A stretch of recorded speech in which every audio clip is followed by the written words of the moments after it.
education is power. Without education, there is no development, no progress in this world. And the people who have founded academic institutions, educational institutions, they are really a great personality in this world. Without education, there is no light, and in the form of light means every step should be taken with the point of view of education. And if any nation having consist such citizen, that nation always make a good progress in this world. And today an express team has entered on the land of Islamnagar, which is a small village in Saharanpur district. And here is inter college, Chaudhary Niranjan Singh Inter College, whose founder's grandson is here, and we want to discuss about the importance of this institution. Welcome sir. Welcome sir, welcome जी। Sir अपना नाम बताइए, और ये inter college है, इसका नाम और इंटर कॉलेज की अहमियत क्या है सर? देखिएगा पत्रकार बंधुओं, आप पहले तो आपका बहुत बहुत धन्यवाद कि आप विद्यालय में आए और आपने शिक्षा से जुड़े क्षेत्र के लोगों से और उनकी समस्याओं से रूबरू कराने का समाज को प्रयास किया। इसके लिए आपका हार्दिक अभिनंदन, और आपका प्रयास बहुत सराहनीय है जी। आपसे हमारा पहला सवाल है, चौधरी निरंजन सिंह इंटर कॉलेज और आप, इन दोनों में आप अपने आप को कहाँ महसूस करते हैं हमारे दर्शकों के सामने, और जो यहाँ की जनता आपको सुन रही है, कैसे व्याख्या करना चाहेंगे सर? ये चौधरी निरंजन सिंह मेरे बाबा जी का नाम है, और इस्लाम नगर और आसपास के लोगों के सहयोग और प्रयास से उनके जाने के बाद हमारे ताऊ जी श्री हुक्मचंद आर्य जी के अथक प्रयासों के बाद ये नाम इस विद्यालय को मिला है, जो इस संसार में नहीं है, जिन्होंने बड़ा प्रयास इस समाज के। अच्छा सर, जब उन्होंने प्रयास किया उस दौरान जब बात एजुकेशन की आती थी, शिक्षा की आती थी, तो दूर दूर तक कहीं भी इंस्टीट्यूशन या स्कूल्स नहीं हुआ करते थे। तो ऐसे माहौल और ऐसे दौर में इस तरह का एक इंस्टीट्यूशन खड़ा कर देना, आज के ज़माने में क्या कहेंगे उस बात को सर? देखिएगा, जो नहीं है अभी मेरे नज़र में वो महामानव ही हैं, क्योंकि उन्होंने उस समय वो सोच रखी जब लोगों के अंदर शिक्षा के प्रति कोई जागरूकता लगभग ना के बराबर थी, और उनका मानना था कि देहात क्षेत्र में जो गरीब मजदूर के बच्चे हैं उनको कम पैसे के साथ, उनको कम पैसे में अच्छी प्रॉपर सहूलियात दी जाएं, यानी मिडिल और लोअर कैटेगरी का स्कूल उन्होंने डेवलप किया है। तो इसको आज की रोशनी में, चूँकि आज मिडिल और लोअर कैटेगरी के जो बच्चे हैं वो किस तरह से यहाँ शिक्षा पाते हैं, उनको किस किस तरह के फ़ायदे होते हैं सर यहाँ से? देखिएगा, एक तो ये उनके पास में विद्यालय स्थित है।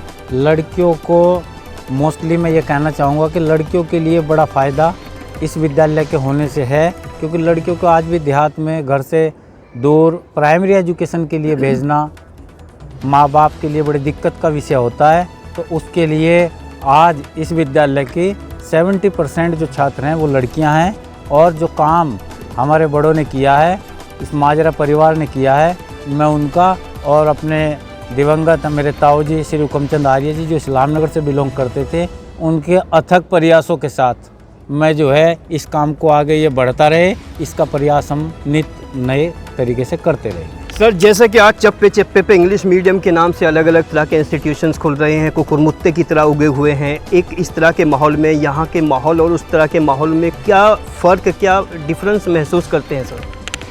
देखिएगा, इंग्लिश मीडियम और हिंदी मीडियम ये है क्या, इंग्लिश हमारे यहाँ भी पढ़ाई जाती है।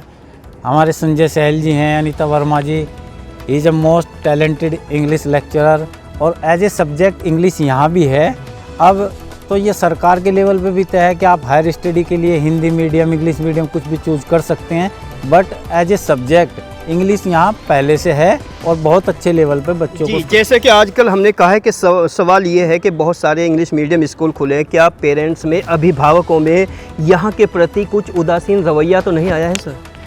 मुझे ऐसा बिल्कुल नहीं लगता, क्योंकि जो विद्यालय परिवार से जुड़े हुए लोग हैं, जो पेरेंट्स हैं, उनसे हमारा आत्मीयता का लगाव है, हम उनको फैमिली मेंबर की तरह मानते हैं। लेकिन सर ज़माना बदल गया है, वक्त बदल गया है, अब आत्मीयता और बच्चे का फ्यूचर दोनों में बहुत फ़र्क होता है। सर, उस आत्मीयता को बच्चे के फ्यूचर में कैसे ट्रांसफॉर्म करेंगे सर?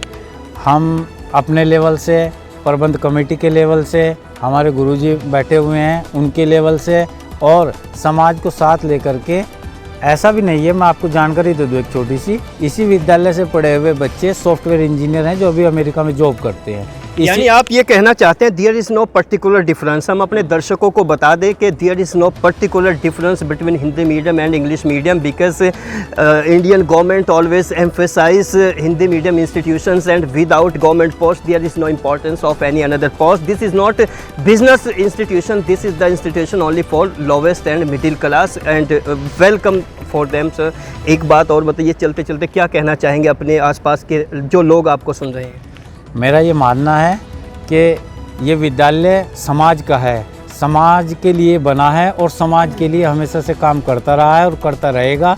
तो मेरा ये निवेदन है सभी जो पेरेंट्स हैं, जो माता पिता हैं बच्चों के, कि वो हमें सहयोग दें और छोटी से छोटी बात से लेकर के बड़ी से बड़ी बात बच्चों के संबंध में जो भी वो जानते हैं या जानना चाहते हैं वो हमसे लगातार संपर्क करें, जिससे हम और बेहतर सुझावों के साथ इस काम को आगे बढ़ाने का प्रयास करें। एक प्रधानाचार्य जी यहाँ पर जो वर्तमान प्रधानाचार्य जी वो बैठे हुए हैं, उनसे भी बात करते हैं कि क्या कारण है, चूँकि उनका रिटायरमेंट बहुत नज़दीक है, उन्होंने ज़िंदगी का एक बड़ा हिस्सा यहाँ पर गुजारा है। वेलकम सर, आप बताइए जो पिछले ज़िंदगी के 36-35 साल आपने यहाँ गुजारे हैं, ultimate with in one line क्या अनुभव रहा है आपका? यहाँ का अनुभव बहुत अच्छा रहा, यहाँ स्टाफ बहुत अच्छा था, प्रिंसिपल साहब बहुत अच्छे थे। आपने कहा कि स्टाफ बहुत अच्छा था और आज का स्टाफ, इसका मतलब आज अच्छा नहीं है सर?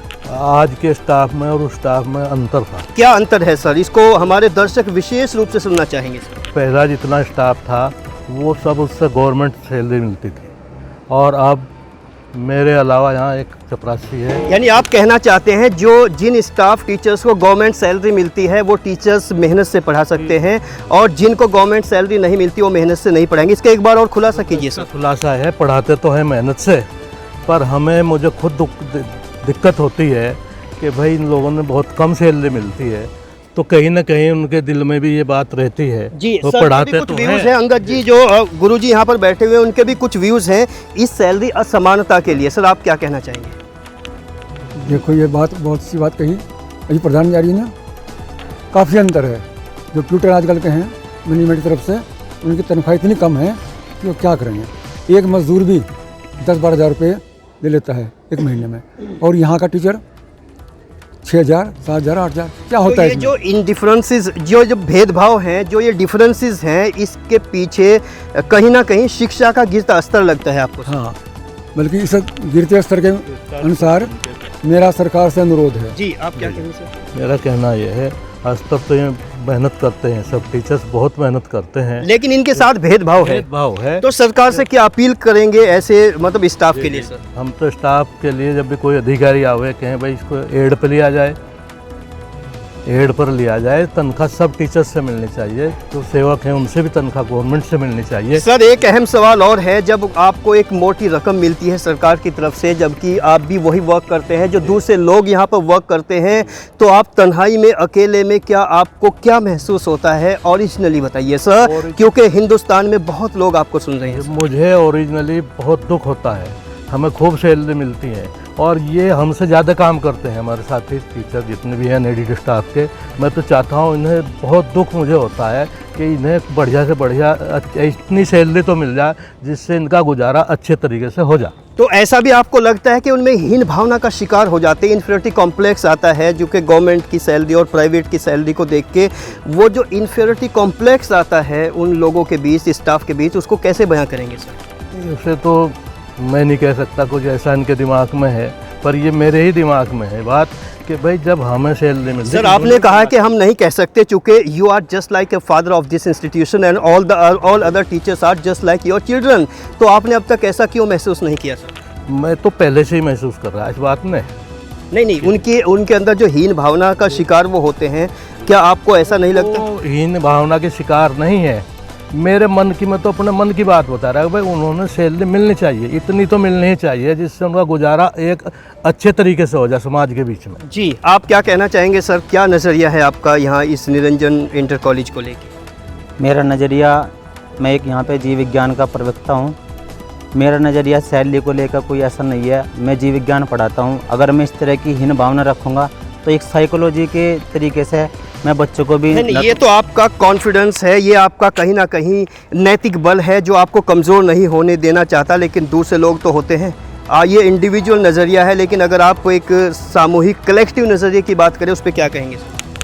जैसे अभी सर ने बताया कि कम सैलरी मिलना, जो ये प्राइवेट अध्यापक हैं, कम सैलरी मिलना सबका दुख है ज़रूर, लेकिन मैं एक अपने नज़रिए से बता रहा हूँ कि मैं अपना इस तरह से कोई बच्चों के प्रति या नहीं मांगते। ओके, और एक शख्स और बैठे हैं यहाँ पर, आप भी बताइए सर, थोड़ा सा परिचय दीजिए विद इन वन लाइन, आप क्या है सर?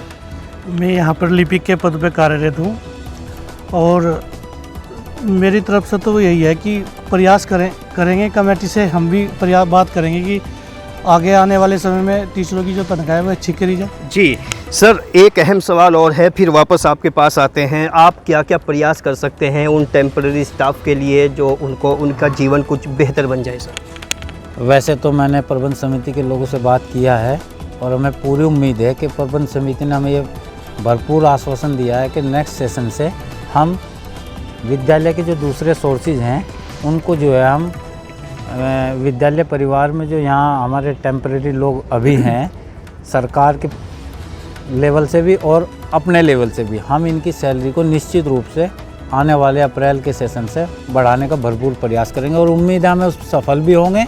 और ये जो बात मेरे छोटे भाई, मेरे बच्चे जैसे ही हैं, अंकित जी ने कही कि शिक्षा वैसे तो नैतिक बल को बढ़ाने के लोगों के पास ही जो है ये आ सकती है, लेकिन मेरा ये मानना है कि आदमी की आज की जो पारिवारिक ज़रूरतें हैं, अगर हम उनको भी नहीं पूरा कर पाएंगे तो शायद हो सकता है कि वो कहीं ना कहीं इन्फीरियरिटी कॉम्प्लेक्स आ ही जाता है। अल्टीमेट आप ये कहना चाहते हैं सर, चूँकि आप काफ़ी लंबे समय आपका रहा है, आप रिटायरमेंट लेके उसको एंजॉय कर रहे हैं सर, आपका अल्टीमेट क्या कहना है ऐसी असमानता को लेकर, इस सरकार को लेकर या यहाँ कमेटी को लेकर क्या कहेंगे सर?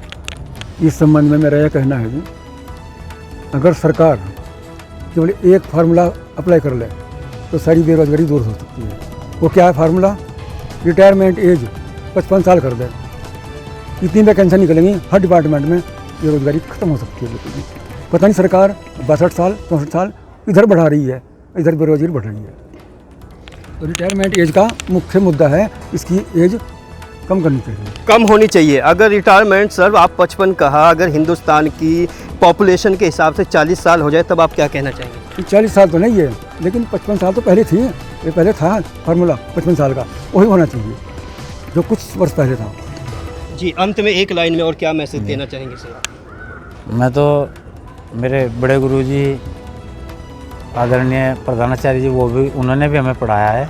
मेरा तो ये मानना है कि आप जिस लेवल पे हैं उस लेवल पे 100% कमिटमेंट के साथ आप जिस भी फील्ड में काम करते हैं, जैसे मेरा आप इसे मैं आपको देखता हूँ तो अकरम भाई की मेहनत को मैं ऐसे अप्रिशिएट करता हूँ कि आप क्या कर सकते हैं ये आदमी को खुद भी पता नहीं होता है। तो प्रबंध समिति से आग्रह करेंगे और अप्रैल से हम इन समस्याओं पे विशेष आपके कारण आपने ये मुद्दा उठाया तो गंभीरता के साथ इस पर विचार किया जाएगा और समाधान निकलेगा इसका। And this is the Chaudhary Niranjan Inter College in Islam Nagar, where some staff, principal as well as managing director and retired personalities have expressed their views over the serious problem, and this is the major problem in India, but it depends upon government as well as managing committee. What will be decision? This is into hands of system, into hands of committee who has been providing the facilities in this institution, and remaining left with the hands of circumstances and time. What is the importance of this report? Please convey your messages in the form of compliment. We will wait, keeping watch and express. Have a nice day with Muhammad Akram and As Muhammad. Good luck. Thank you.